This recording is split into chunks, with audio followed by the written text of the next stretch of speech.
നിർവപണൽ ഗൃഹാദ്വാം ന ഛന്ദസാനൈവ ജലാഗ്നിസൂരി വിനാമഹൽപാദരജോഭിഷേകം.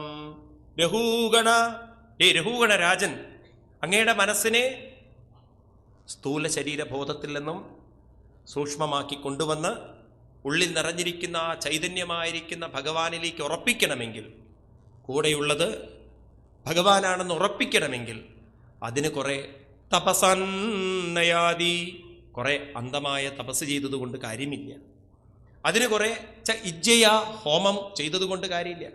ആജ്യം എന്ന് പറഞ്ഞാൽ നെയ്യ് ഒഴിക്കുന്നതിനെ ഹോമം ചെയ്തുകൊണ്ട് കാര്യമില്ല. നിർവപണം എന്ന് പറഞ്ഞാൽ പിതൃക്കൾക്ക് കർമ്മം ചെയ്തുകൊണ്ടും കാര്യമില്ല. ഗൃഹാദ്വ, കുടുംബകാര്യങ്ങൾ ചെയ്തതുകൊണ്ടും കാര്യമില്ല. എന്ന ഛന്ദസ, ഒരിടത്തിരുന്ന് വേദമന്ത്രം ചൊല്ലിയതുകൊണ്ട് കാര്യമില്ല. ജല അഗ്നിസൂരി, കുറെ വിഗ്രഹങ്ങളെ ആരാധിച്ചതുകൊണ്ടോ കുറെ ഗായത്രി ജപിച്ചതുകൊണ്ടോ കാര്യമില്ല. എന്താ ഇവിടേക്ക് ഇങ്ങനെ കാര്യമില്ല എന്ന് പറയാൻ കാരണം, നമ്മൾ ഈ നാമം ജപിക്കുമ്പോഴും നമ്മൾ അമ്പലത്തിൽ പോകുമ്പോഴും ശ്രദ്ധ ഉള്ളിൽ നിറഞ്ഞിരിക്കുന്ന ഭഗവാനിലേക്ക് വരാത്തോടത്തോളം കാലം ഇതുകൊണ്ടൊന്നും കാര്യമില്ല. അപ്പൊ ഇതൊക്കെ ചെയ്യുമ്പോൾ നമ്മുടെ ശ്രദ്ധ ഇങ്ങോട്ട് വരണം, പുറമേ നിൽക്കുന്നൊരു ഭഗവാനിലേക്കല്ല വരേണ്ടത് നമ്മളിൽ നിറഞ്ഞിരിക്കുന്ന ഭഗവാനിലേക്ക് വന്നിട്ടില്ലെങ്കിൽ കാര്യമില്ല. അതുകൊണ്ട് അങ്ങനെ ശ്രദ്ധ വരണം എന്നുണ്ടെങ്കിൽ വിനാ മഹൽപാദരജോഭിഷേകം, അതിനെന്താ വേണ്ടത്? മഹൽപാദങ്ങളെ അഭിഷേകം ചെയ്യുക എന്ന് വെച്ചാൽ എന്താ അർത്ഥം? മഹാത്മാക്കളുടെ കാലിൽ പോയിട്ട് വെള്ളം ഒഴിക്കുക എന്നാണോ? അങ്ങനെയല്ല. മഹത്പാദം അഭിഷേകം ചെയ്യാത്തോടത്തോളം കാലം എന്ന് പറഞ്ഞാൽ അർത്ഥം മഹാത്മാക്കളെ സേവിക്കുക എന്ന് പറഞ്ഞാൽ മഹാത്മാക്കൾ പറഞ്ഞിരിക്കുന്ന കാര്യങ്ങളെ നമ്മൾ മനസ്സിലാക്കുക. ഇതിനെയാണ് സത്സംഗം എന്ന് പറയുക. അതായത് വിത്തൗട്ട് അണ്ടർസ്റ്റാൻഡിങ്, കാര്യങ്ങളെ മനസ്സിലാക്കാത്തോടത്തോളം കാലം മനസ്സിനെ ഉയർത്താൻ നമുക്ക് സാധ്യമല്ല. അതെന്തുകൊണ്ടാണ് സാധ്യമല്ലാത്തത്? കാരണം മനസ്സിന് ഏത് കാര്യം ചെയ്യണമെങ്കിൽ അറിവിൻ്റെ ആവശ്യമുണ്ട്. അറിവുണ്ടോ മനസ്സതിലൂടെ പോയിക്കോളും. അറിവില്ലേ അത് സംശയത്തിൽ നിൽക്കും. സംശയത്തിൽ നിൽക്കുന്ന മനസ്സിന് ആ ചെയ്തത് തന്നെ അത് ആവർത്തിക്കുന്നല്ലാതെ അതിനപ്പുറത്തേക്ക് അത് കടക്കാൻ സാധ്യമല്ല. അതുകൊണ്ടാണ് ആചാരാനുഷ്ഠാനങ്ങൾ ആളുകൾ ആവർത്തിച്ചു കൊണ്ടേയിരിക്കുന്നത്. അത് സംശയത്തിലാണ്. കാരണം ചെയ്തില്ലെങ്കിൽ അപകടം ഉണ്ടാവും എന്നുള്ളത്. ചെയ്തില്ലെങ്കിൽ അപകടം ഉണ്ടാവും, അത് വീണ്ടും ചെയ്തേ പറ്റുള്ളൂ. എന്നാൽ അറിവിലേക്ക് ഉയരും തോറും നമുക്ക് മനസ്സിലാവും ഈ ചെയ്യുന്നത് വാസ്തവത്തിൽ ശ്രദ്ധ ആരിലേക്ക് കൊണ്ടുവരാനാണ്? ഉള്ളിൽ നിറഞ്ഞിരിക്കുന്ന ഭഗവാനിലേക്ക്. അപ്പൊ ഈ ചെയ്യുന്നത് എന്നുള്ളത് കേവലം ഒരു മനസ്സിനെ തൽക്കാലത്തേക്ക് ഒരു കാര്യത്തിൽ ബന്ധിപ്പിച്ചു വെച്ച് ശ്രദ്ധ തിരിക്കലാണ് ഏറ്റവും പ്രധാനം എന്നുള്ളത് അത് അറിവുള്ളവർക്കേ മനസ്സിലാവുള്ളൂ പറയാനാണ്. അപ്പൊ അറിവുണ്ടാവണമെങ്കിൽ എന്ത് തന്നെ വേണം? വിനാമഹൽപാദ രജോഭിഷേകം. സജ്ജനങ്ങളുടെ പാതാരവിന്ദത്തിലിരിക്കണം, അല്ലെങ്കിൽ സത്സംഗങ്ങളിലേക്ക് പോകണം. ഉപനിഷത്തിൽ പറയും നിങ്ങൾ ബ്രാഹ്മണനാവുന്നത് എപ്പോഴാണെന്ന്. ബ്രാഹ്മണൻ എന്നുള്ള വാക്കിനുണ്ടല്ലോ ഉപനിഷത്ത്, വേദത്തിൽ അർത്ഥം പറയുന്നത് എങ്ങനെയാണ്? മുണ്ടകോപനിഷത്തിൽ ഈ മന്ത്രം വരും: പരീക്ഷലോകൻ കർമ്മചിതൻ ബ്രാഹ്മണോ നിർവേദമായ കൃതേന. പരീക്ഷലോകൻ കർമ്മചിതൻ ബ്രാഹ്മണോ നിർവേദമായ നസ്ത്യകൃതകൃതേന. തദ്വിജ്ഞാനാർത്ഥം സ ഗുരുമേവാഭിഗച്ഛൽ സമിൽപ്പാണി ശ്രോത്രിയം ബ്രഹ്മനിഷ്ഠം. ആരാണ് ശരിക്കും ബ്രാഹ്മണൻ എന്ന് പറയാണ്? പരീക്ഷ ലോകാൻ, ഈ ലോകത്തെ പരീക്ഷിക്കുന്നവൻ അർത്ഥം. അതായത് ലോകത്തെ പരീക്ഷിക്കുക എന്ന് പറഞ്ഞാൽ ജീവിതത്തെ അനലൈസ് ചെയ്തുകൊണ്ട്, ഇതാണോ വാസ്തവത്തിൽ ജീവിതം എന്ന് പറയുന്നത്? ഇങ്ങനെ എല്ലാവർക്കും സുഖദുഃഖങ്ങളുണ്ട്, എനിക്ക് സുഖദുഃഖങ്ങളുണ്ട്, ഈ സുഖദുഃഖങ്ങൾ നിറഞ്ഞതാണോ ജീവിതം? ഇതിനൊക്കെ അപ്പുറത്തേക്ക് മനസ്സിന് ഉയരാൻ പറ്റില്ലേ? അങ്ങനെ ഏതെങ്കിലും ഒരു വ്യക്തിക്ക് തൻ്റെ മനസ്സിനെ ഉയർത്തണം എന്നുള്ളൊരു ജിജ്ഞാസ വന്നു കഴിഞ്ഞാൽ അവനെ എന്ത് വിളിക്കണം? അവരാണ് ബ്രാഹ്മണന്മാർ. ഭാഗവതത്തിലുണ്ടല്ലോ, ബ്രാഹ്മണൻ എന്നുള്ള വാക്കിനൊക്കെ ഒരു ജനിച്ച കുലത്തെ നോക്കിക്കൊണ്ടല്ല പറയുന്നത്. ഭഗവാൻ വിഭൂതികൾ വിസ്തരിക്കുമ്പോൾ അവിടെ പറയും ഭഗവാന്റെ വിഭൂതികൾ. ഞാൻ വൃക്ഷങ്ങളിൽ വെച്ച് അശ്വത്ഥമാണ്, ഞാൻ പശുക്കളിൽ വെച്ച് കാമധേനുവാണ് എന്നൊക്കെ ഇങ്ങനെ ഭഗവാൻ തൻ്റെ വിഭൂതികൾ പറയുമ്പോൾ ബ്രഹ്മണ്യാനാം ബലിരഹം, ഞാൻ ബ്രാഹ്മണനിൽ വെച്ച് മഹാബലിയാണെന്നാ പറയുക. മഹാബലി ജനിച്ച കുലമോ അസുരകുലമാണ്. നോക്കൂ, ഭഗവാൻ എന്നിട്ടും ആ മഹാബലിയെ വെച്ചിരിക്കുന്ന സ്ഥാനം ബ്രാഹ്മണ കുലത്തിലാണ്. അതെന്താണത്? കാരണം പരീക്ഷലോകൻ കർമ്മജിതാൻ ബ്രാഹ്മണോ. അദ്ദേഹം അത്രമാത്രം ഈ കൊണ്ടു നടക്കുന്ന രാജ്യത്തെ പരീക്ഷിച്ച് മനസ്സിലാക്കിയിട്ടുണ്ട്. പരീക്ഷിക്കുക എന്ന് പറഞ്ഞാൽ അവലോകനം ചെയ്തിട്ടുണ്ട്. ഇത് ഞാൻ കൊണ്ടുവന്നതുമല്ല, ഇതൊരിക്കലും ഞാൻ കൊണ്ടുപോകുന്നതുമല്ല. അതുകൊണ്ട് ഇതിനെക്കുറിച്ച് ഞാൻ ഡിസ്റ്റർബ്ഡ് ആവേണ്ട ആവശ്യമില്ല. ഭഗവാൻ മുഴുവൻ അളന്നെടുത്തപ്പോഴും അളക്കുന്നതിന് മുമ്പ് കൊടുക്കുന്നതിന് മുമ്പുള്ള അതേ മനസ്സ് നിലനിർത്താൻ സാധിച്ചവനാണ് ആര്? മഹാബലി. നമ്മുടെ അവസ്ഥ അങ്ങനെ ആയിരിക്കുമോ? നമ്മുടെ കഴുത്തുനിന്ന് ഒരു ചെറിയ മാല പൊട്ടിച്ചാൽ തന്നെ നമ്മളെ ഡൗൺ ആക്കാൻ അത്രേ വേണ്ടൂ. ചെറിയൊരു സാധനം പൊട്ടിച്ചാൽ തന്നെ കഴിഞ്ഞില്ലേ? അത് പൊട്ടിക്കുന്നതിന് മുമ്പുള്ള അവസ്ഥയും പൊട്ടിച്ചതിന് ശേഷമുള്ള നിങ്ങളുടെ ഒരു മുഖം ഒരുപോലെയാവുമോ? രണ്ടിൻ്റെയും ഫോട്ടോ എടുത്ത് നിങ്ങളെ കാണിച്ചു തന്നാൽ മതി. ചില മരുന്നുകളൊക്കെ ഉണ്ടല്ലോ, കഴിക്കുന്നതിന് ശേഷം. പണ്ട് ജീവൻ ടോണിൻ്റെയൊക്കെ പരസ്യം കണ്ടിട്ടുണ്ട്. കഴിക്കുന്നതിന് മുമ്പ് മെലിഞ്ഞിട്ടാവും, അത് കഴിഞ്ഞ് കഴിഞ്ഞാൽ തടിച്ചിട്ടായിരിക്കും. അങ്ങനെയൊക്കെയുള്ള പരസ്യം പോലെ നമ്മുടെ സാധനങ്ങൾ നഷ്ടപ്പെടുന്നതിന് മുമ്പും പിമ്പും. നഷ്ടപ്പെടുന്നതിന് മുമ്പ്, നഷ്ടപ്പെട്ടതിന് ശേഷം ആകെ മാറി, മനസ്സ് മാറി. അതാണ് നമ്മുടെയൊക്കെ അവസ്ഥ. ഇവിടെ മഹാബലിയുടെ മനസ്സ് മുമ്പും എങ്ങനെ സാധിച്ചു? അത് പരീക്ഷലോകൻ കർമ്മജിതാൻ ബ്രാഹ്മണ. അത്രമാത്രം അദ്ദേഹം അവലോകനം ചെയ്ത് ഉറപ്പിച്ച് വെച്ചിട്ടുണ്ട്. അദ്ദേഹത്തിന് യാതൊരു സംശയമില്ല. എവിടുന്ന് കിട്ടിയത്? ഇങ്ങനെയുള്ള സത്സംഗങ്ങളിലൂടെ അദ്ദേഹം നേടിയെടുത്തു. അത് നമുക്ക് കാണാം. സമയം വരുമ്പോൾ കൂടുതൽ വിസ്തരിക്കാം. ഏതായാലും രാജൻ വിനാമഹൽപാദരജോഭിഷേകം. ഈ ശ്ലോകം വളരെ ശ്രദ്ധിക്കണേ. ഇപ്പം വായിച്ചത് രഘൂഗണ തപസ നയാദി നേജ്യാ നിർവപണൽ ഗൃഹാദ്വാ ന ഛന്ദസാനൈവ ജലാഗ്നി സൂരി വിനാമഹൽപാദരജോഭിഷേകം. ഇവിടെ രണ്ട് കാര്യങ്ങൾ നിങ്ങൾക്ക് കാണാം. ഒന്ന്, ഇച്ഛയ ഹോമം ചെയ്യുന്നത്, നിർവപണം ചെയ്യുന്നത്, അതുപോലെ ഛന്ദസ് തുടങ്ങിയിട്ടുള്ളതെല്ലാം അനുഷ്ഠാനങ്ങളാണ്, ആചാര അനുഷ്ഠാനങ്ങളാണ്. ഇവിടെ രഘുഗണ രാജാവിനോട് പറയുമ്പോൾ ഭരതൻ പറയാണ്, ഈ അനുഷ്ഠാനങ്ങളല്ല വേണ്ടത്. പിന്നെ എന്താ വേണ്ടത്? ഒരു മഹാത്മാവിൻ്റെ പാതാരവിന്ദത്തിൽ പോയിരുന്ന് കാര്യം പഠിക്കുകയാണെന്ന് പറയുന്നപ്പോൾ അപ്പം അവിടെ അനുഷ്ഠാനമല്ല, അവിടുന്ന് ശ്രവണം ചെയ്തുകൊണ്ട് കാര്യങ്ങളെ മനസ്സിലാക്കലാണ്. അപ്പം അതിനെ പറയുന്നത് വിവേകമുണ്ടാക്കലാണ്. അപ്പോൾ അനുഷ്ഠാനങ്ങളെ കൊണ്ട് വിവേകങ്ങൾ ഉണ്ടാവുന്നില്ലെങ്കിൽ നാം സത്സംഗങ്ങളിൽ പോയി വിവേകങ്ങൾ ആർജിച്ചെടുക്കണം. അപ്പം സത്സംഗം വെച്ചിരിക്കുന്നത് വിവേകത്തിലേക്ക് ഉയർത്താനാണ്. അനുഷ്ഠാനങ്ങൾ എന്ത് തന്നോളുന്നില്ല? വിവേകം. അനുഷ്ഠാനങ്ങൾ എപ്പോഴും ഒരു വികാരത്തിൽ നമ്മളെ പിടിച്ചു നിർത്തുന്നതാണ്. അതുകൊണ്ടാണ് പലരും ഭക്തിയെ തെറ്റിദ്ധരിക്കുന്നത്. ഭക്തി എന്ന് പറയുന്നത് ഒരു വികാരമല്ല. ഭക്തി എന്ന് പറയുന്നത് വിവേകത്തിൽ നിന്നുണ്ടാകുന്ന വികാരം. വേണമെങ്കിൽ പറഞ്ഞോളൂ നിങ്ങൾ, സാധാരണ വികാരമല്ലത്. വ്യത്യാസം നിങ്ങൾക്ക് മനസ്സിലാക്കി തരാം. അമ്പലത്തിൽ ചെന്നിട്ട് നിങ്ങൾ നാമം ജപിച്ചുകൊണ്ട് കുറെ കരയുമ്പോൾ ചിലർക്ക് തോന്നും ഇത് വലിയ ഭക്തിയാണെന്ന്. അത് വിവേകത്തിൽ നിന്നുള്ള ഭക്തി അല്ലെങ്കിൽ അത് ആനന്ദ കണ്ണീരാവില്ല. അത് വിവേകത്തിൽ നിന്നുള്ള ഭക്തി അല്ലെങ്കിൽ അത് നിങ്ങളുടെ ദുഃഖങ്ങളും വിഷമങ്ങളും ഓർത്തുകൊണ്ടുള്ള കണ്ണീരായിരിക്കും. മനസ്സിലായോ? അപ്പൊ ദുഃഖങ്ങളും വിഷമങ്ങളും ഓർത്തുകൊണ്ട് കരയുന്നത് അത് യഥാർത്ഥ ഭക്തിയല്ലത്. വിവേകത്തിൽ നിന്നാണ് ഭക്തി വരേണ്ടത്.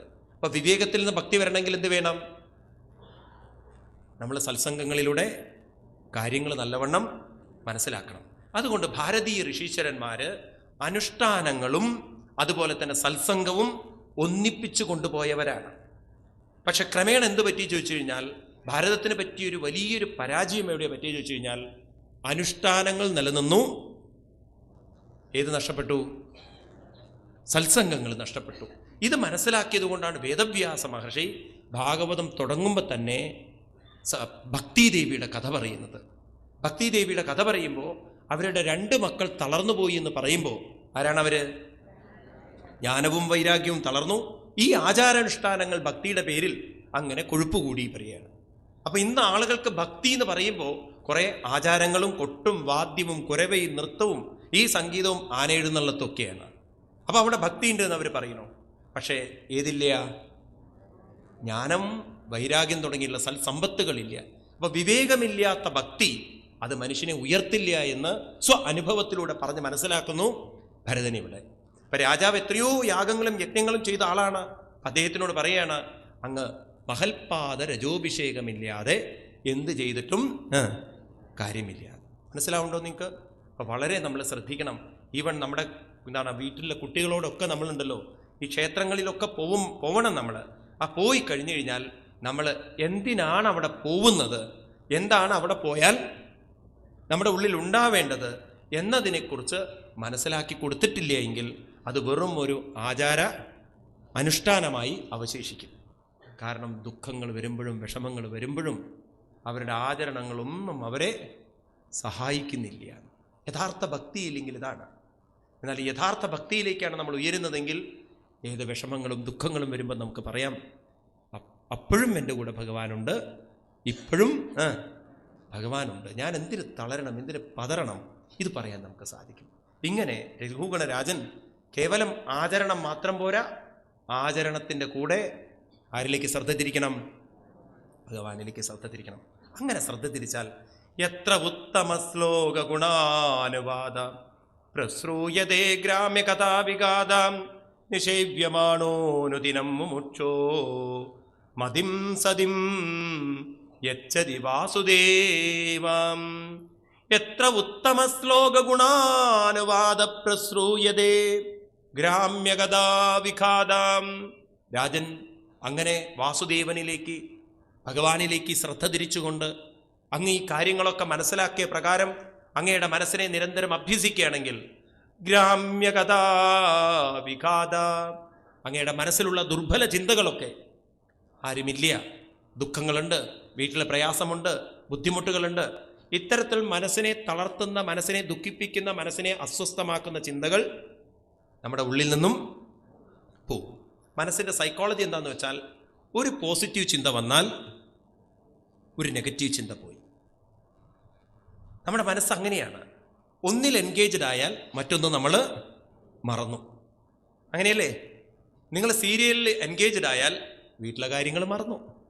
നിങ്ങളുടെ സ്വന്തം അനുഭവമാണത്, ഇല്ലേ? അനുഭവം ഇല്ല? അങ്ങനെ കള്ളൻ വന്നാൽ പോലും നിങ്ങൾക്ക് പ്രശ്നമില്ല. കാരണം നിങ്ങൾ അത്ര അതിൽ ഇൻവോൾവ് ആയി കഴിഞ്ഞു കഴിഞ്ഞാൽ, നിങ്ങൾ അടുക്കളയിൽ എന്തെങ്കിലും ജോലിയിൽ ഇൻവോൾവ് ആയി കഴിഞ്ഞാൽ ബാക്കിയുള്ള കാര്യങ്ങൾ മറന്നു നിങ്ങൾ. അപ്പം മനസ്സിന് അങ്ങനെയാണ്. ഒരു ചിന്ത വന്നാൽ മറ്റൊന്നും നമ്മൾ മറന്നു. എല്ലാം കൂടി ചെയ്യാനുണ്ടല്ലോ, മനസ്സിന് വളരെ പ്രയാസമാണ്. പിന്നെ അതിലും ശ്രദ്ധയില്ല, ഇതിലും ശ്രദ്ധയില്ല. അതുകൊണ്ട് ഉത്തമ ശ്ലോക ഗുണാനുവാദം പ്രശ്രൂയതേ ഗ്രാമ്യകഥാവിഖാദം നിഷേവ്യമാണോനുദിനം മുമുക്ഷോ. ഓരോ ദിവസം കൂടുന്തോറും മനസ്സ് കൂടുതൽ കൂടുതൽ ആരിലേക്ക് അടുക്കും? ഭഗവാനിലേക്ക് അടുത്ത്. അനുദിനം മുമുക്ഷോ മതിം സതിം യച്ഛതി വാസുദേവ. ആരിലേക്ക് അടുക്കണം മനസ്സ്? വാസുദേവൻ. ഇതന്നെ വഴിയുള്ളൂ രാജൻ. അപ്പോൾ ആചരണങ്ങളുടെ കൂടെ ഈ കാര്യങ്ങളുടെ തത്വങ്ങളും മനസ്സിലാക്കണം. ഭാഗവതം ഇത് ദൃഢമായി ഉറപ്പിക്കുകയാണ്. ആചരണങ്ങളെ നിഷേധിക്കുന്നില്ല, കാര്യങ്ങൾ മനസ്സിലാക്കാതെ ആചരിച്ചതുകൊണ്ട് കാര്യമില്ല എന്ന് വളരെ വ്യക്തമായി നമ്മൾ ഓർമ്മിപ്പിക്കുകയാണ്. എന്നിട്ട് പറഞ്ഞു, അങ്ങയോട് ഞാൻ ഇത്ര അതോറിറ്റി ആയിട്ട് ഇത് പറയാൻ കാരണം, അഹം പുരാ ഭരതോ നാമരാജ വിമുക്ത ദൃഷ്ടശ്രുത സംഗബന്ധ ആരാധനം ഭഗവദൈഹമാനോ മൃഗോപവം മൃഗസംഗാദാത്ത. എൻ്റെ സ്വന്തം അനുഭവമാണ് രാജൻ ഞാൻ പറയുന്നത്. ഞാൻ അങ്ങയെ ചുമക്കുന്ന സമയത്തുണ്ടല്ലോ, അങ്ങയെപ്പോലൊരു കാലത്ത് പല്ലക്കിലിരുന്ന് പോയവനാണ് ഈ ഉള്ളവനും. ഭരതൻ എന്ന് പറയുന്ന ചക്രവർത്തിയായിരുന്നു ഞാൻ. പക്ഷേ എൻ്റെ അവിവേകം അങ്ങയോട് പറയാം, ഞാൻ എല്ലാ ബന്ധങ്ങളും വിട്ടുകൊണ്ട് കേവലം ആചരണങ്ങളിൽ കുടുങ്ങി എൻ്റെ മനസ്സ് ഒരു ഉപാസനയായിട്ട് കാര്യങ്ങൾ കൊണ്ടു നടന്നപ്പോൾ ഒരു മാനിൽ കുടുങ്ങിക്കൊണ്ട് മാനിൻ്റെ ശരീരമെടുത്ത് എനിക്ക് ജനിക്കേണ്ടി വന്നു. സമാം സ്മൃതിർമൃഹദേഹേ വിവീര കൃഷ്ണാർച്ചന പ്രഭവോന്നോ ജഹാദി അഹോ അതോ അഹം ജനസംഗാതസംഗോ വിശങ്കമാനാവൃതശ്ചരാമി. എന്തോ ഭഗവാന്റെ കാരുണ്യവും എൻ്റെ പൂർവ്വകാലങ്ങളിൽ ചെയ്തിരിക്കുന്ന സുഹൃതവും കൊണ്ട് ആ മൃഗത്തിൻ്റെ ശരീരം വിട്ട് വീണ്ടും ഞാനൊരു കുലത്തിൽ വന്ന് ജനിച്ചപ്പോൾ എനിക്ക് പൂർവ്വജന്മസ്മൃതി വന്നു. അന്ന് എനിക്ക് മനസ്സിലായി ഞാൻ വഴിതെറ്റിപ്പോയതാണെന്ന്. ഇനി ഈ ജന്മത്തിൽ ഒരിക്കലും വഴിതെറ്റില്ല. അന്ന് ഞാൻ ദൃഢമായി നിശ്ചയിച്ചുകൊണ്ട് മുക്തശ്ചരാമി, ഞാനിങ്ങനെ ചരിക്കുകയാണ്. അതുകൊണ്ട് തസ്മന്നരോ അസംഗസുസംഗജാത ജ്ഞാനാസിനേഹൈവ വിഘ്നമോഹാം ഹരിം തദാഹ കഥനശ്രുതാഭ്യം ലബ്ധസ്മൃതിർയാത്യതി പാരമധ്വനം. അതുകൊണ്ട് അങ്ങയോട് എനിക്ക് പറയാനുള്ളത്, അങ്ങ് മനസ്സിനെ ചിന്തകളിൽ നിന്ന് മുക്തമാക്കിക്കൊണ്ട് ഹരിം തദാഹ കഥനം ശ്രുതാഭ്യം, എവിടെങ്കിലും ചെന്ന് ഈ സത്സംഗങ്ങളൊക്കെ കേട്ട് അതിലേക്ക് ശ്രദ്ധ തിരിച്ചുകൊണ്ട് ഭഗവത് സ്മൃതി കൊണ്ടുവന്ന് അങ്ങയുടെ മനസ്സിനെ ഉയർത്തൂ. ഇതല്ലാതെ രാജൻ വേറെ യാതൊരു വഴിയും അങ്ങയുടെ മനസ്സിനെ ഉയർത്താനായിട്ട് ഞാൻ കാണുന്നില്ല എന്ന് പറഞ്ഞ് ഓർമ്മിപ്പിക്കുകയാണ്. അങ്ങനെ ഭഗവാനിലേക്ക് മനസ്സിനെ ഉയർത്തിക്കഴിഞ്ഞാൽ ജന്മം സഫലമാവുമെന്ന് പറഞ്ഞു കൊടുക്കുന്ന ഭാഗമാണ് 13-ാമത്തെ അധ്യായം. അവിടെ ഒരു കഥ പറഞ്ഞു കൊടുക്കുകയാണ്, ഒരു കാടിൻ്റെ കഥ പറഞ്ഞു കൊടുക്കുകയാണ്. വളരെ രസകരമായിട്ട് പറയുന്നു. ഒരു കൊടും കാട്, ആ കാട്ടിൽ പെട്ടിരിക്കുന്ന ഒരാളുടെ ജീവിതം ഒരു എന്താണ് പറയുക, ഭവാടവി എന്ന് പറയും ഈ കഥയെ. ഭവാടവിയുടെ കഥ പറഞ്ഞു കൊടുത്തുകൊണ്ട് പറഞ്ഞു, അവിടെ സ്വാർത്ഥതയോടെ മനുഷ്യൻ ഒരു മൃഗതുല്യനായിട്ട് ജീവിച്ച് ഇത് തന്നെ ജീവിതം എന്ന് തെറ്റിദ്ധരിച്ച് അവൻ്റെ ജീവിതത്തെ അവൻ ഇത് തന്നെ സുഖം തരുമെന്നൊക്കെ കരുതിക്കൊണ്ട് അവൻ ജീവിക്കുമ്പോൾ അവൻ അറിയുന്നില്ല അവൻ്റെ ജീവിതം നശിക്കുകയാണെന്ന്. അതുകൊണ്ട് കഥ വളരെ രസകരമായ ഒരു ചെറിയൊരു കഥയാണ്. കാട്ടിൽ പെട്ടുപോയൊരു മൃഗം, പിന്നെ അതിനെ ചെന്ന മറ്റുള്ള മൃഗങ്ങളൊക്കെ ആക്രമിക്കുന്നതും തുടങ്ങിയിട്ടുള്ള കഥകളൊക്കെ പറഞ്ഞിട്ട് പറഞ്ഞു, പുറത്തു കിടക്കാൻ പറ്റാതെ പിന്നീടാണ് തിരിച്ചറിയുന്നത് ഇതൊന്ന് പുറത്തു കിടക്കാൻ നേരത്തെ ശ്രമിക്കേണ്ടതായിരുന്നു. ഇതുപോലെയാണ് നമ്മുടെ ഓരോരുത്തരുടെയും മനസ്സ്. ഈ കുടുംബജീവിതമാകുന്ന ലൗകികമാകുന്ന ഒരു കാട്ടിൻ്റെ ഉള്ളിൽ നിന്ന് പുറത്തു കിടക്കാൻ ശ്രമിക്കാത്തിടത്തോളം കാലം മനസ്സ് അതിൽ തന്നെ ജീവിതം എന്ന് തെറ്റിദ്ധരിക്കും. അതുകൊണ്ട് അവസാനം ഓർമ്മിപ്പിക്കുകയാണ് രാജാവിനെ.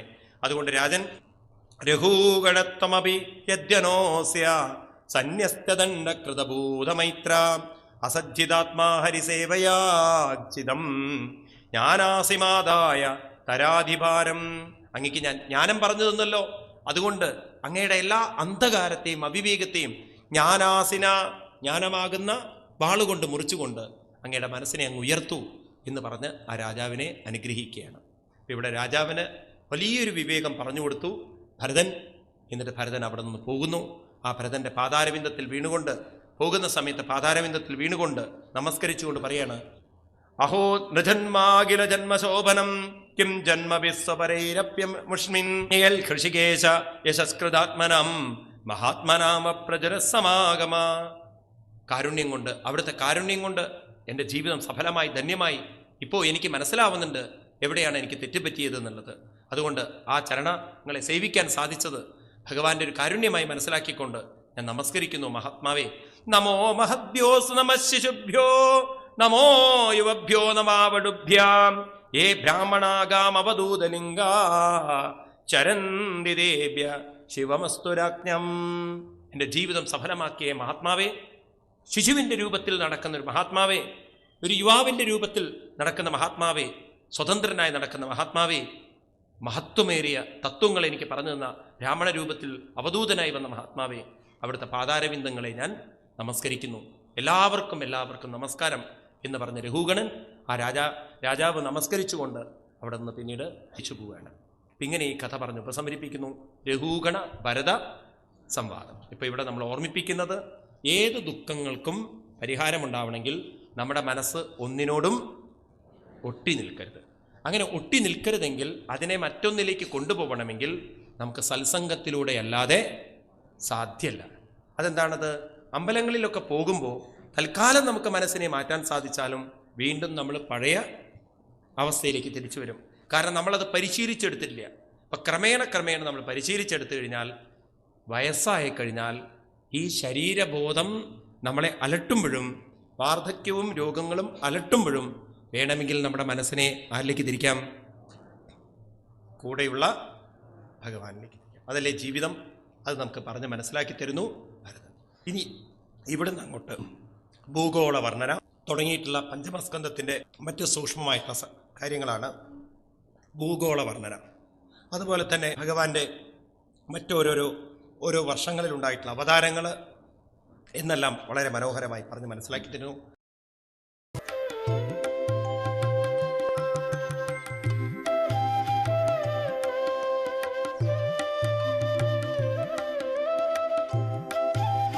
Hari Om. For details, contact